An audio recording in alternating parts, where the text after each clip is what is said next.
반갑습니다. 잘 지내셨어요? 지난번 소그룹 처음 만나니 어땠어요? 여러분이 긴장하진 않으셨겠죠? 환대를 하셨나요? 환대라는 단어를 항상 잊지 말고 어떻게 하면 내가 몸으로 환대할 수 있을까를 생각하면 그 모임은 좋아질 수밖에 없습니다. 우리 오늘 7과인데요. 지난 시간에 하나님께서 이사야를 보내시면서 네가 백성들에게 말씀을 전하겠지만 백성들이 안 들을 거다. 그들이 망할 때까지는. 그런 말씀을 하셨어요. 그 말씀을 듣고 이제 어떤 분이 저한테 질문한 내용이 나옵니다. 하나님, 내가 믿고 의지하던 이 세상의 것이 다 망할 때까지 하나님의 말씀을 못 듣는다면, 그럼 하나님 말씀 잘 들으려면 내 삶이 다 망가져야 된다는 얘기입니까? 그런 질문을 받고 제가 대답을 했습니다. 그렇지 않습니다. 우리가 삶이 망가지지 않고도 하나님의 말씀을 가난한 심령으로 들을 수 있는 방법이 있죠. 그 가장 좋은 대안이 뭐냐? 십자가라는 것. 십자가라고 하는 게 얼마나 좋은 건지요. 여러분, 십자가는 우리를 예수님 믿게 하는 거죠. 그죠? 우리가 하나님의 백성이 되게 하는 게 십자가잖아요. 예수님의 십자가 사건. 그래서 예수님을 믿고 십자가가 나를 위한 사건이라는 걸 믿으면 우리가 하나님의 자녀가 되고, 근데 하나님의 자녀가 되었다고 다 똑바른 신앙을 가지고 아름답게 성장하느냐 하면은 절대로 그렇지 않아요. 자식으로 태어나도 삐딱한 자식도 많고 철다구니 없는 자식도 굉장히 많은 거거든요. 부모 속썩이는 사람도 굉장히 많은 거예요. 근데 십자가는 과거의 나를 하나님 자녀가 되게 하는 파워를 가져요. 그렇죠? 그건 과거의 구원이에요. 과거의 구원. 그런데 오늘 잘못된 내 신앙을 고치는 방법도 십자가예요. 어떻게 오늘 나의 잘못된 신앙을 십자가가 고치는가? 방법은 딱 하나예요. 내가 십자가 앞에서 죽었습니다. 그러면 되는 거예요. 그러면 십자가의 능력이 나의 잘못된 신앙을 원위치 회복시켜줘요. 굉장히 중요한 거예요. 그래서 우리 예수 믿는 사람들이 자주 해야 될 말이 뭐냐면 십자가에 죽었습니다 라고 진정으로 하나님 앞에 고백하는 훈련을 해야 돼요. 그런데 예수님 믿어도 십자가에 죽지 않는 사람들이 너무 많아서 예수 믿은 다음부터는 다 지멋대로 살아가려고 하고 하나님을 자기 도구로 삼으려고 하는 망령된 짓을 굉장히 많이 합니다. 오래 믿었다고 믿음이 그만큼 정상적으로 성장하는 게 아닙니다, 여러분. 얼마만큼 내 신앙이 제대로 성장하냐면 자기가 십자가에 죽는 만큼 성장하는 거예요. 그래서 여러분 주변에 교인들도 보세요. 저 사람이 정말 십자가에서 죽은 사람인지 아니면 예수는 믿는데 말은 잘하는데 죽은 것 같지가 않아. 지승질 다 부리고 성격 그러 까칠하고 상처 많이 주고 헛소리 많이 하는 이유가 다 뭐냐? 안 죽어서. 옛날에 십자가에 죽었다고 고백하고 하나님의 자녀가 되었지만 그 다음부터는 다 지 욕심대로 살아가는 거예요. 그런 사람들이 너무 많은 거예요. 그러니까 내가 내 삶이 다 망가져야 하나님의 말씀을 받아들이는 게 아닙니다. 내가 지금 잘 나가고 있고 모든 게 다 좋아도 하나님 오늘도 주님과 함께하기 원하고 올바른 신앙 가지기를 원하고 헛된 내 생각 십자가에 못 박습니다 라고 고백하면서 나갈 때는 내 마음이 십자가 앞에서 죽어요. 가난해진다는 거예요. 그래서 하나님의 말씀을 그대로 들을 수 있는 사람이 되는 거예요. 그래서 십자가에 죽었다는 고백이 얼마나 중요한지 몰라요. 우리 89페이지 보시면 밑에서 하나, 둘, 셋, 넷, 다섯째 줄, 여섯째 줄 봅시다. 여섯째 줄. 이 고백은 내가 실존적으로 죽는 시간입니다. 다시 말하면 내 마음속에서 하나님이 아닌 것을 죽이는 시간입니다. 무슨 시간이? 내가 십자가에서 죽었습니다 라고 고백하는 그 시간이 내가 실존적으로 죽는 시간이고 내 마음속에서 하나님이 아닌 것들을 다 몰아내는 시간이라는 거예요. 근데 여러분 마음속에 하나님 아니고 다른 것들이 들어차 있는 경우가 무지 많습니다. 그죠? 그렇잖아요. 돈 문제가 들어서고 자식 문제, 이거 지긋지긋하게 우리 마음속에 들러붙는 건데 이걸 어떻게 몰아내느냐, 이거를 주님, 제가 그 문제에 대하여 십자가에 죽었습니다 라고 십자가를 바라볼 때 내 마음속에 하나님 아닌 것들이 빠져나간다는 거예요. 그 밑에 줄, 그러니까 실패한 후에 돌아오지 말고 지금 잘 되고 있을 때 나는 십자가에 못 박혀 죽었습니다, 하나님으로만 내 마음을 채우게 하소서, 이런 작업을 해야 된다. 그래야 내 삶이 망가지지 않고도 얼마든지 하나님 음성을 들으며 하나님과 교제하며 살아갈 수 있습니다. 아멘인가요? 왜? 십자가 때문에. 제가 전에도 설교했잖아요. 하루에 2번은 그래야 된다고. 그래서 이스라엘 백성들이 상번제를 아침과 저녁에 드렸다고 하잖아요. 그죠? 날마다 순간마다 하는 거지만 하루에 2번 정도가 좋다. 더 할 수 있으면 더 좋고.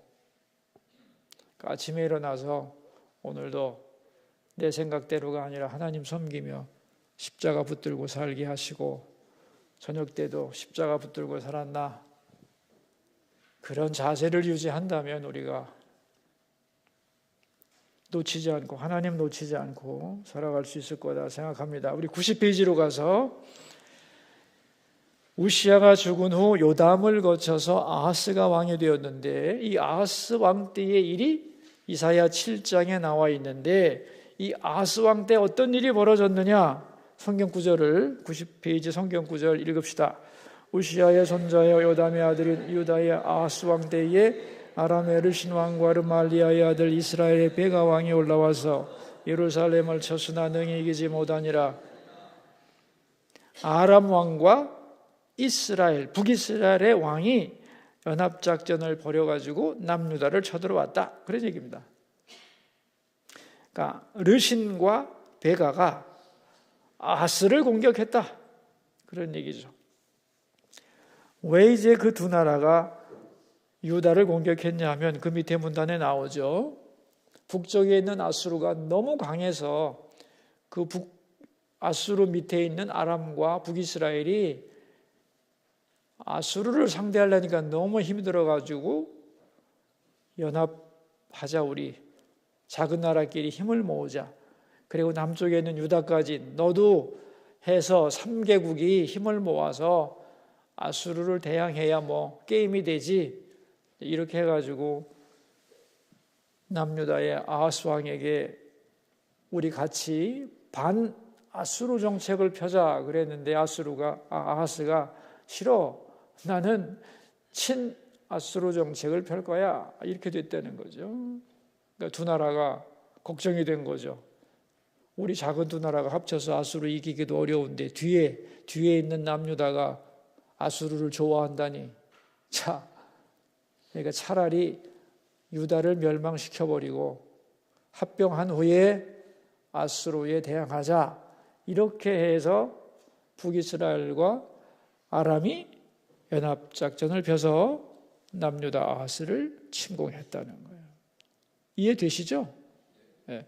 예언서를 보려면 그 당시의 국제정세를 모르면 이해가 하나도 안 되게 돼 있어요. 진짜 그건 말로만 읽는 거지 무슨 의미인지를 전혀 가슴으로 이해할 수가 없어요. 왜냐하면 예언서가 전부 다 나라의 위기 때 주어진 말씀이기 때문에 그 당시의 외교 국가의 상황을 알아야만 가슴에 탁 와닿게 되는 거죠. 이사야가 아주 중심적인 그런 예언서잖아요. 그러니까 이제 이 남유다의 아하스가 연합군의 공격을 받고 어떻게 됐느냐, 우리 90페이지 밑에 성경 구절 읽어봅시다. 어떤 사람이 다윗의 집에 알려 이르되 아람이 에브라임과 동맹하였다 하였으므로 왕 마음과 그의 백성의 마음이 숲이 바람에 흔들림같이 흔들렸더라. 숲이 바람에 흔들리같이 정신없이 대책 없이 흔들린 거죠. 무서워 죽을 지경이다. 그런 얘기죠. 그것을 하나님이 위에서 딱 바라보시니 한심한 거예요. 선민의 나라 유다의 왕이 세상의 군대를 보고 사시나무 떨듯 떠는 걸 보고 하나님의 마음이 깝깝해서 선지자 이사야를 보고 가서 아하스를 만나라 그랬다는 거예요. 그런데 여러분 아시다시피 우시아의 사촌 동생이 이사야 아닙니까? 그럼 지금 이 아하스의 할아버지 뻘이거든요. 촌수로 이사야가 언제든지 만나야 되는데 아하스가 안 만나준 거예요. 왜? 만나면 항상 하나님 얘기하니까 믿음 없는 아하스는 잔소리 듣기 싫어서 요리 빼고 저리 뺐다는 얘기죠. 그죠? 그러니까 이사야 보고 하는 말이 뭐라고 그랬느냐? 91페이지 맨 위에 줄. 그때의 여호와께서 이사야에게 이르시되 너와 네 아들 살 야숲은 정상이라면 왕궁 가서 만나면 되는데 윗모 수도 끝 세탁자의 밭 큰 길에 나가서 아하스를 만나서 그랬어요. 그러니까 글리 아하스가 온다는 거예요. 왜 오냐면은 윗못 수도 윗못이라는 말이 중요한데 이게 뭐냐면 예루살렘의 물길, 예루살렘의 수원을 확보하기 위해서 왕이 전쟁을 앞두고 시찰 나왔거든. 궁중 밖으로 나왔다는 거예요. 그때 사람들이 다 있는 데서 이사야가 찾아가면 안 만날 수가 없잖아요. 남들이 다 보는데. 그래서 쳐들어가라. 그런 얘기입니다. 그래서 만나서 뭐라고 말했느냐. 그게 이제 91페이지 가운데에 성경 구절 길죠. 그죠? 그런데 다 읽을 필요는 없고 그 밑에 문단 마지막 문단 91페이지 마지막 세 줄 너는 삼가며 조용하라 두려워하지 말라 두 왕 르신과 베가가 대단한 것 같이 보여도 연기나는 두 개의 부직갱이와 같다. 불이 꺼진 나무 막대기에 불과하다. 연기가 날 뿐이지 다른 것을 볼 데 없다. 힘이 다 빠지니 두려워하지 마라.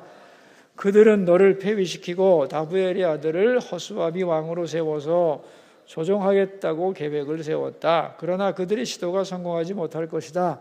왜냐하면 내가 허락하지 않았기 때문에 적들이 가지고 있는 계획까지도 알려주잖아요.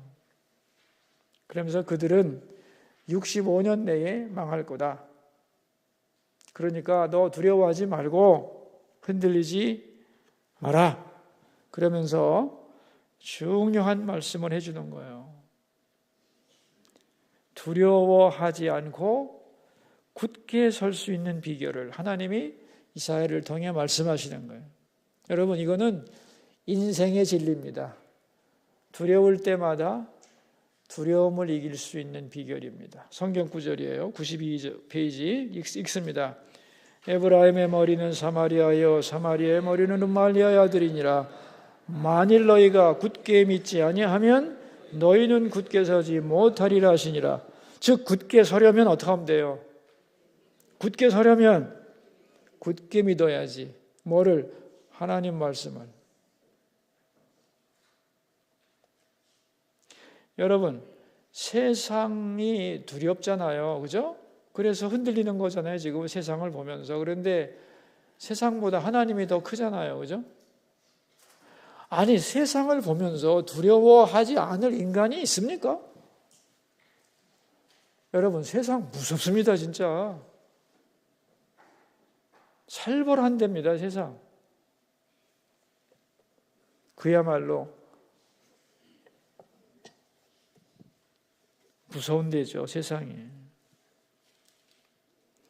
그러나 세상을 다스리는 하나님을 굳게 믿고 그 말씀을 굳게 붙잡으면 되죠.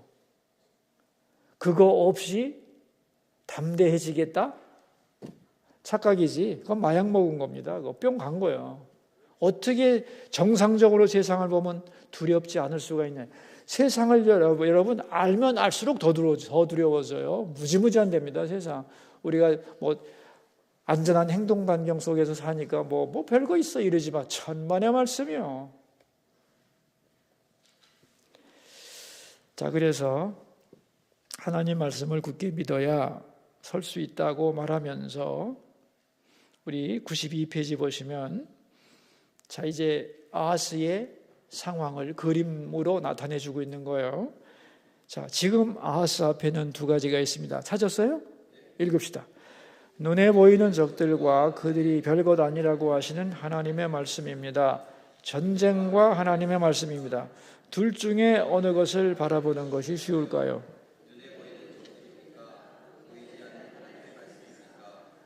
당연히 보이는 적들을 바라보기 쉽죠.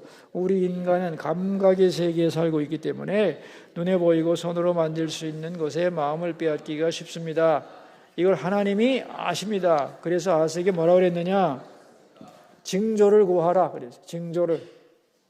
징조가 뭐라고 그랬어요? 그 밑에 징조란 무엇입니까? 말씀을 믿기가 어려울 때 그 말씀을 믿도록 도와주는 사건이 징조예요. 너 못 믿겠지? 나하고 하나님과 눈앞에 쳐들어온 적군들을 보면서 적군이 더 무섭잖아. 네가 지금 하나님을 굳게 못 붙들잖아. 근데 굳게 붙들 수 있도록 내가 증거를 줄 테니까 나한테 구하라 그랬잖아요. 그랬더니 아하스의 대답이 뭐냐 하면은 93페이지 밑에 성경 구절. 아하스가 이르되 나는 구하지 아니하겠나이다. 나는 여호와를 시험하지 아니하겠나이다 한지라.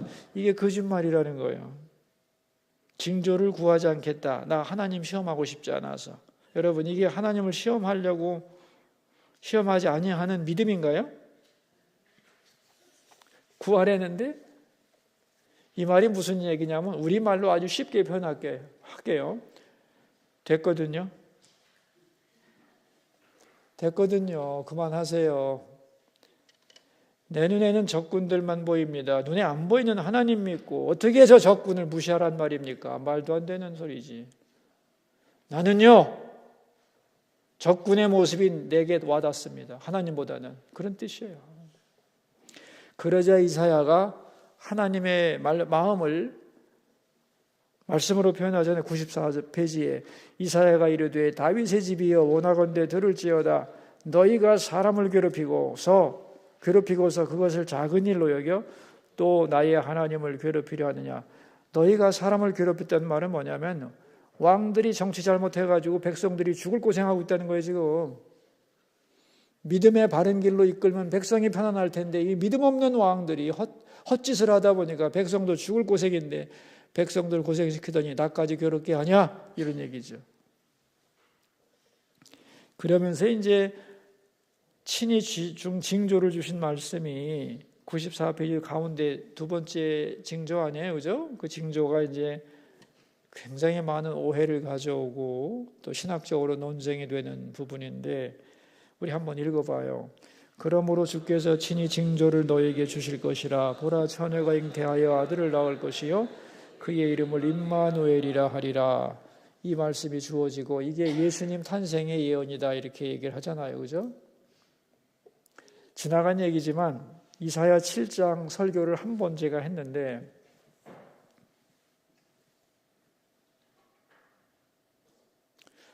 한 달 걸렸을 거예요.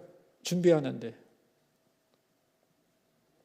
이 예언을 어떻게 해석해야 되느냐 하는 문제. 이 해석 방법이 수도 없이 많거든요. 제가 책을 한 대여섯 권 읽었을 거예요. 전문의 서적을. 어떻게 성도들에게 오해하지 않게 쉽게 설명해 줄까 해서. 에너지 무지무지하게 들어간 책입니다, 이거. 여러분 만약에 생각해 보세요. 보라, 처녀가 잉태하여 아들을 낳을 것이요. 예수님의 탄생으로만 끝난다면 이런 것으로만 본다면 어떻게 볼 수 있느냐? 왜냐하면 이것도 인정을 해줘야 되니까. 그래서 그 밑에 써놓은 구절이 한 문단이에요. 한 문단. 아주 유명한 말씀이죠.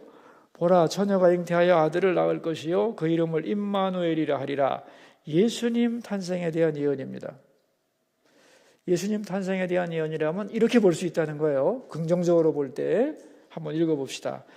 나는 다윗의 가문에서 메시아가 탄생할 것이라고 약속했다. 하나님이 우리와 함께 계신다는 것을 보여주기 위해서 임마누엘을 증명하기 위해서 메시아가 오실 것이다. 그는 처녀의 몸에서 태어나게 될 것이고 이름은 임마누엘이 될 것이다. 그런데 너희는 그런 약속을 받을 자격이 없다. 그러나 약속의 후손이므로 이번 전쟁으로 망하지는 않을 것이다. 그러니까 눈에 보이는 적들을 두려워하지 마라. 그러면 임마누엘의 약속을 누리게 되리라. 이게 예수님 탄생에 대한 예언이라고 하는 입장을 가장 긍정적으로 받아들인 해석이에요.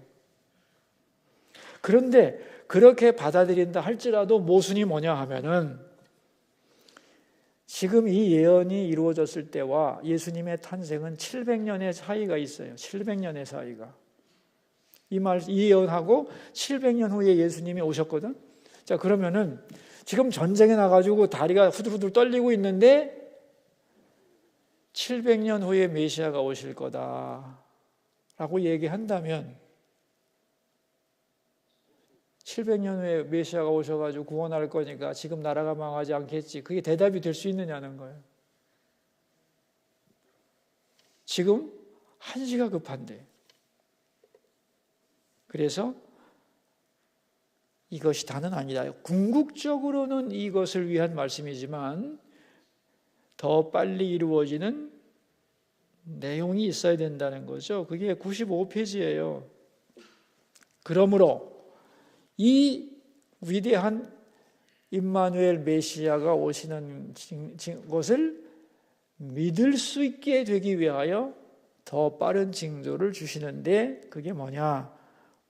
95페이지 나오는 성경 구절이에요. 대저 이 아이가 악을 버리며 선을 택할 줄 알기 전에 내가 미워하는 두 왕의 땅이 황폐하게 되리라. 여기서 이 아이는 메시아를 가리키는 말이 아니고 이사야의 아들. 하나님이 그랬잖아요. 네 아들 데리고 가라고 그랬잖아요. 그죠? 지난 장에서 네 아들 스알랴숲을 데리고 아하스를 만나라 그랬잖아요. 그 스알랴숲 이사야의 아들이 이 아이라는 거예요. 이 아이가 악을 버리며 선을 택할 줄 알기 전에 두 왕은 망한다 그랬잖아요. 우리가 그 아이를 지금 눈에 보고 있지 못하잖아요. 근데 이 스알랴숲이라고 하는 뜻이 뭐예요? 남은 자가 돌아온다. 남은 자가 돌아온다는 뜻을 가진 아들 이름을 그렇게 지은 거예요. 아들을 낳고 남은 자가 돌아온다. 너 스알랴숲이라고 이름을 붙였단 말이에요.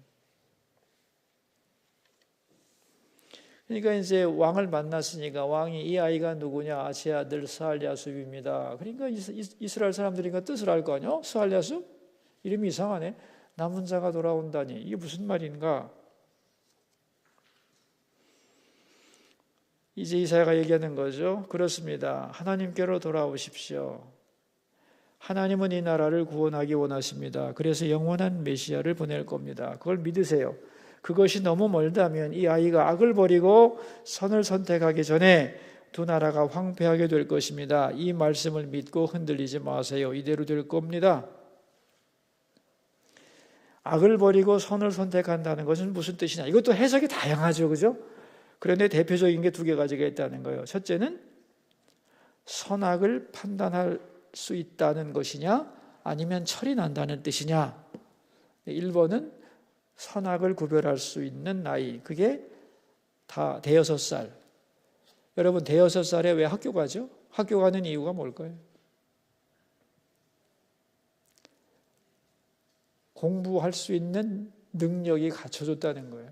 선악을 분별할 수 있는 나이가 되었다는 뜻이에요. 그러니까 대여섯 살만 되면 공부를 시작해야죠. 어느 게 옳고 그런 것인가를 배우고 논리를 배우고 학문을 배울 수 있는 나이가 된 거다. 그렇게 해석하는 게 좋죠.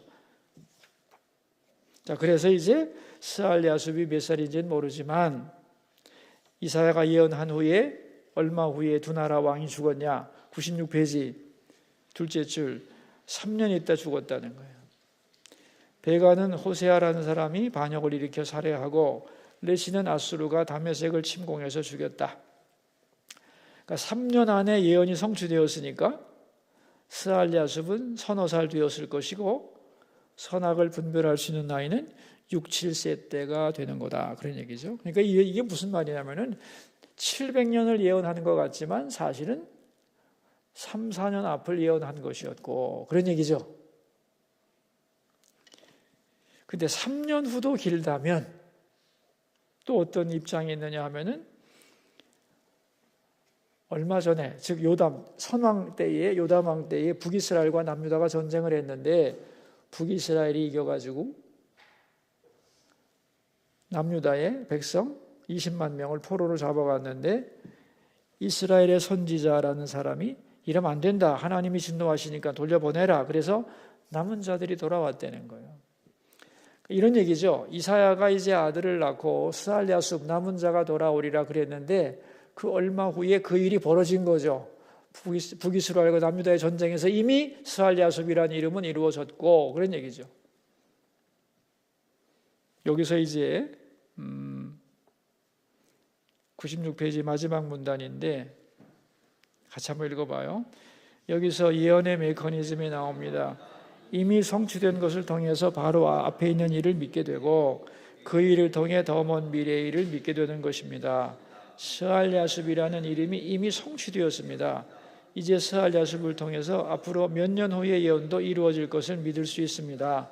또 그 사건이 이루어지는 걸 보면서 한참 뒤에 있을 임마누엘 사건도 믿을 수 있게 되는 것입니다. 이사야가 아들 이름을 남은 자는 돌아오리라고 이름을 붙였는데 그 사건은 이미 성취가 되었어요, 안 되었어요? 성취가 되었어요. 그리고 그 성취된 것을 근거로 이제 이 아이가 선을 택하고 악을 버리기 전에 두 나라 왕은 망할 것이다 라고 예언한 거예요. 그죠? 그것도 3년 후에 이루어졌어요. 그죠? 그걸 보고 700년 후에 이루어질 진정한 메시아 예언도 이루어질 것을 믿는다. 그런 얘기입니다.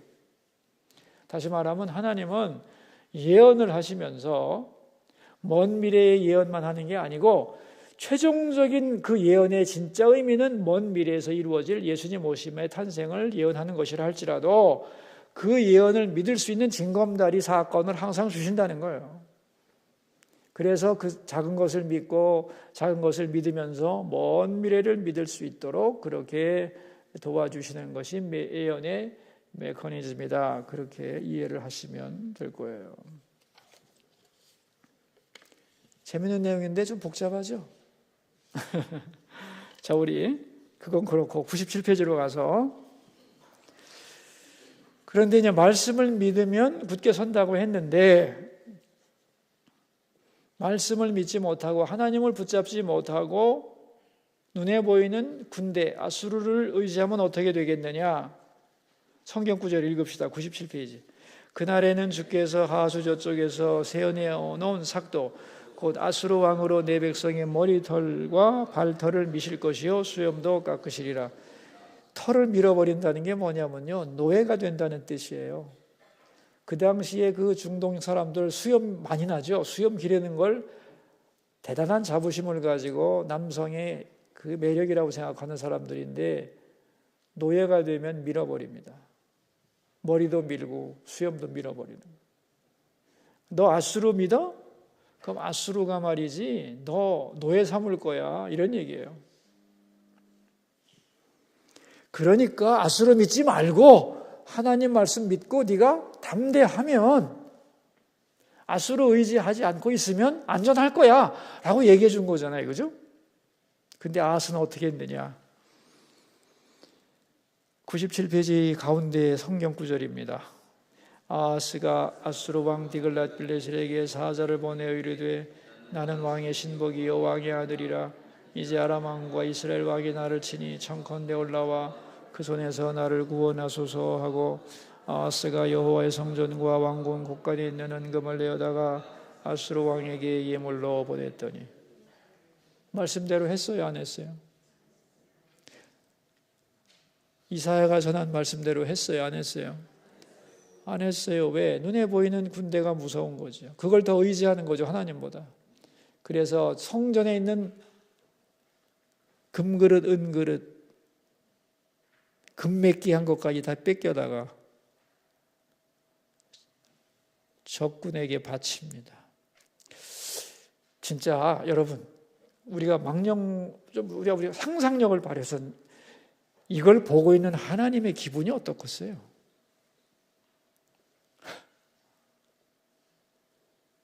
내 백성이라는 인간이,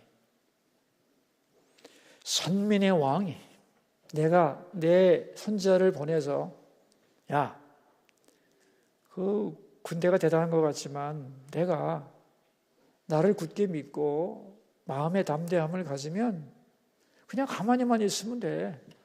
휘둘리지 말고. 그러면은 이미도 스알 야습이 이루어졌듯이 곧 이 아이가 선을 택하기 전에 몇 년 안에 저 두 왕 다 죽어. 걱정할 거 없어. 그냥 하나님 말씀 믿고 가만히 있으면 돼. 근데 그렇게 못하면 저 아수르가 침공해서 너를 노예로 끌고 갈 거야. 이 말을 듣고도 하나님 전에 있는 모든 금은 보물을 다 갖다가 적군에게 바치는 꼬라지를 보고 있는 하나님의 마음이 어떨까? 여러분 한번 생각을 해보세요.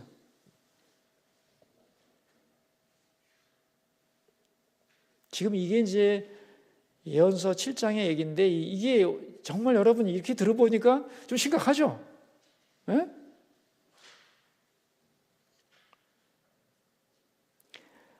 하나님 말씀만 믿으면 굳게 설 수 있는데, 전쟁도 물러갈 수 있는데, 그 밑에 분단이 그 얘기예요 지금, 그죠? 아하스는 아수르의 종이 되는 길을 택했던 것입니다. 그러므로 이 장의 제목이 믿지 않으면 서지 못하리라. 자, 이제 여러분 이건 옛날 얘기고, 자, 지금 우리로 돌아와서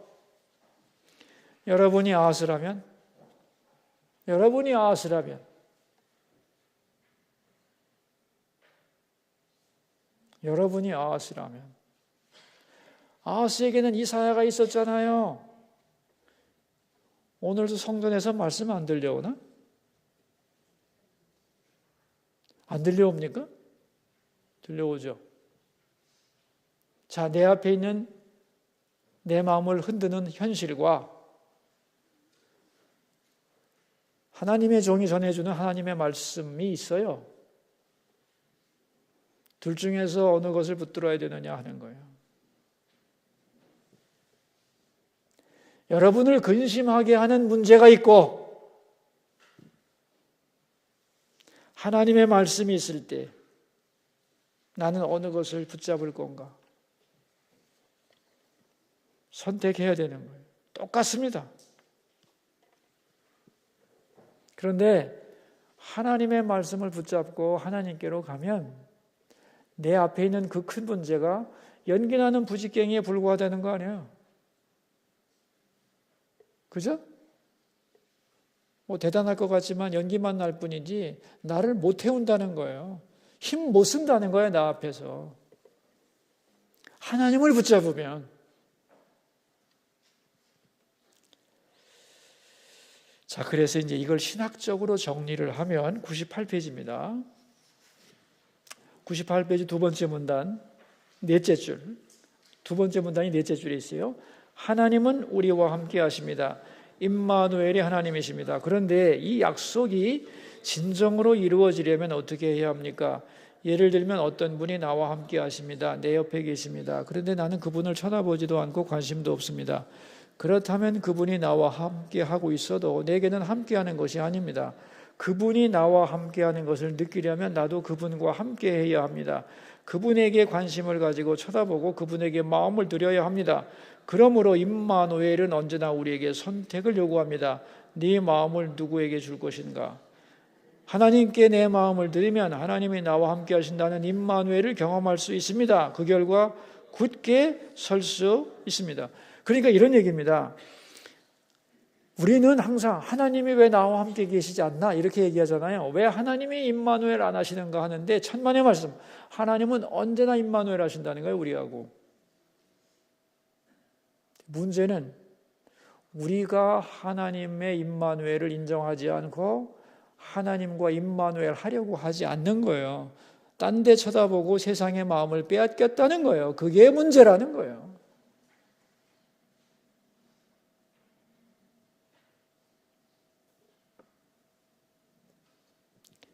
내가 하나님과 임마누엘 하지 않는 것이 문제인데 지는 안 하면서 하나님이 왜 나하고 임마누엘 안 하시냐고 항상 불평하는 거 아니야 지금.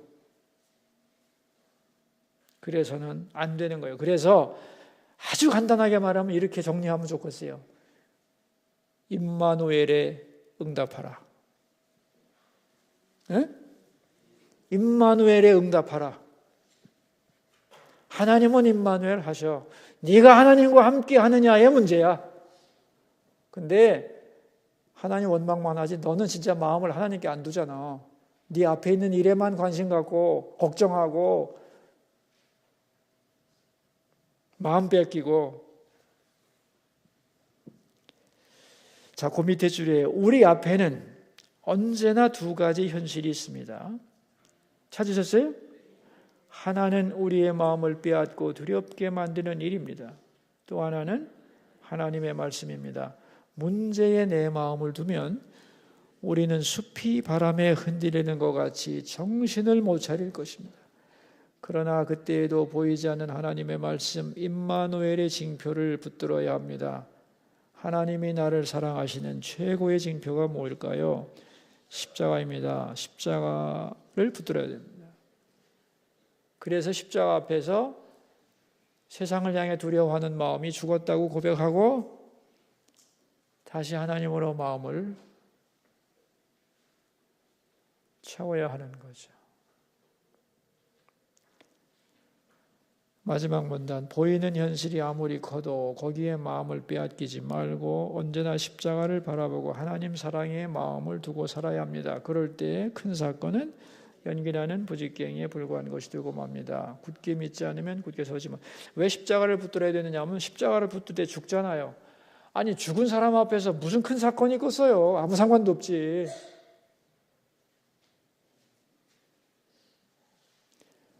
그러니까 여러분 뭐 옛날 얘기가 아니잖아요. 지금 아하스 왕의 얘기가 옛날 얘기 같아요. 진짜 리얼한 오늘 우리의 일들입니다.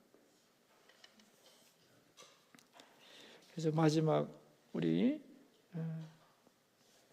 함께 우리 문제 풀어봅시다. 1번 아하스 왕이 저지른 가장 큰 잘못은 무엇인가요?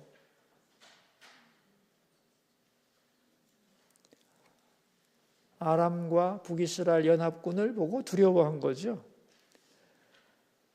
연합군을 보고 두려워했다는 건 뭐냐 하면은 다른 말로는 그보다 더 큰 아수르 군대를 의지했다는 거죠. 그죠?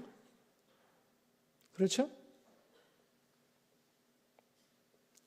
하나님을 믿고 가만히 있으면 되는데 하나님을 안 믿고 아수르 군대를 믿었어요. 왜 아수르 군대를 믿게 됐느냐? 눈에 보이는 연합군이 두려워서. 그럼 연합군은 왜 두려웠냐? 하나님을 두려워하지 않고 사랑하지 않아서. 그겁니다. 여러분 세상의 문제가 적다는 건 아니에요. 살아보니 세상 문제 참 많습니다. 문제 투성이죠. 네. 중요한 것은 그 세상 모든 문제가 없어지지는 않는다는 거예요. 죽기 전에는. 그렇다면 내가 살아있는 동안 어떻게 세상을 이길 수 있느냐? 세상보다 큰 하나님을 굳게 붙잡는 거죠.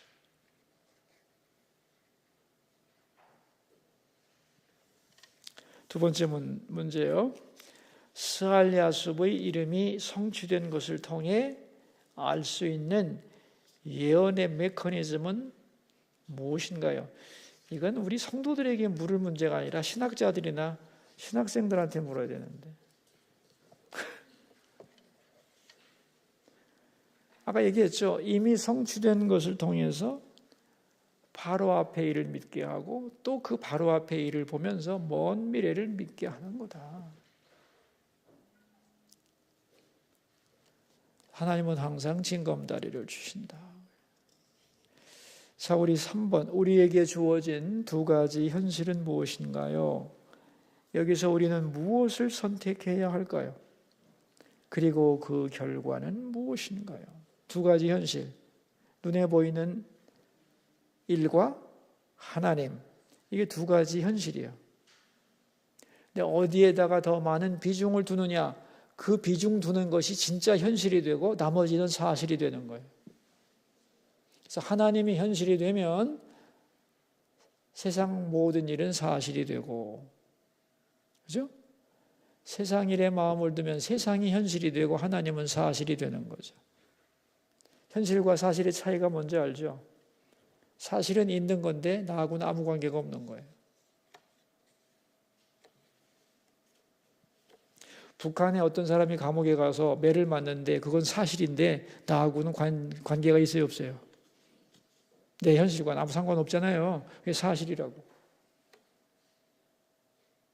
내가 두드려 맞는 건 현실이잖아요. 아프잖아요. 어느 게 현실이냐는 거죠. 하나님이 현실이든지 세상이 현실이든지, 반대로 세상이 현실이고 하나님이 사실이든지 둘 중에 하나예요. 항상 그 싸움이라고 저는 생각합니다. 그래서 좀 어렵긴 하지만 예언의 메커니즘 같은 거는 다루지 않아도 될 것 같아요. 아하스의 마음이 어떻게 그 아하스의 마음의 메커니즘을 다뤄도 충분하지 않을까 생각을 합니다. 좋은 시간 되기를 바라고 잠깐 기도하고 마칩시다. 하나님 감사합니다. 말씀을 배웁니다. 옛날 말씀인 것 같은데 어쩌면 하나님의 말씀은 오늘 우리에게 그대로 적용되는 말씀입니다. 우리는 항상 두 가지 현실 앞에 놓여 있습니다. 내 앞에 있는 발등에 떨어진 불같은 사건과 그것을 다스리는 하나님. 언제나 둘 중에서 무엇을 선택해야 되는지 거기에 따라서 결과는 정반대로 나옵니다. 우리가 언제나 하나님을 선택하는 사람 되기를 기도합니다.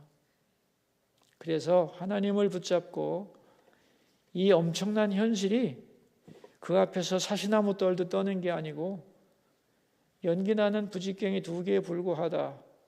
하나님이 이 일을 다스리신다는 걸 믿고 언제나 마음에 안심과 평안이 있는 삶을 살아가도록 도와주시옵소서. 예수님 이름으로 기도합니다. 아멘. 좋은 시간